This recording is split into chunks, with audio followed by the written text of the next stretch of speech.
આજે તો અચાનક જ પહોંચી ગયા આપણે ભોળાદબાર. તો જય શ્રી રામ ને જય માતાજી બધા ભાઈઓને. અમારા મિની બ્લોગમાં તમારું સ્વાગત છે. આજે જવાનું છે ભોળાદબાર, એટલે આપણે ગાડી લઈને થઈ ગયા હાલતા. આ તો રસ્તામાં આવી ગયું તો ભાઈ ટોલ નાખું, એટલે આપણે ત્યાં ફરી દીધું ટોલ નાખું. પછી તો શું ટોલ નાખું કરીને આપણી ગાડી પણ થઈ ગઈ હતી રવાની. પછી તો મને એમ છું કે લાય મારું મોઢું દેખાડી દઉં. પછી તો પોગી ગયા ભોળાદબાર, અને પોગીને આપણને થઈ ગયા હતા ધજાના દર્શન. તમને થઈ આવે તો કોમેન્ટમાં જરાક લખી નાખજો જય સુરાપુરા દાદા. પછી તો ત્યાં પોગીને તે ભાઈએ શરીફળ વધેરી નાખ્યું હતું. શરીફળ વધેરીને આપણે આવી ગયા હતા દાદાના દર્શન કરવા. તો તમને દર્શન થઈ આવે તો કોમેન્ટમાં જરાક જય સુરાપુરા દાદા લખી નાખજો.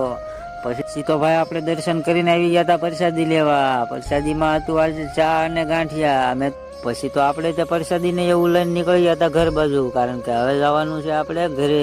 એટલે આપણે બધા બેસી ગયા હતા ગાડીમાં, ગાડી થઈ ગઈ હતી હાલતી. તો અમારો વિડીયો કેવો લાગ્યો જરા કોમેન્ટ કરી દેજો, અને નવો વિડીયો જોવા માટે ફોલો કરી લેજો. ત્યાં સુધી બધા ભાઈઓને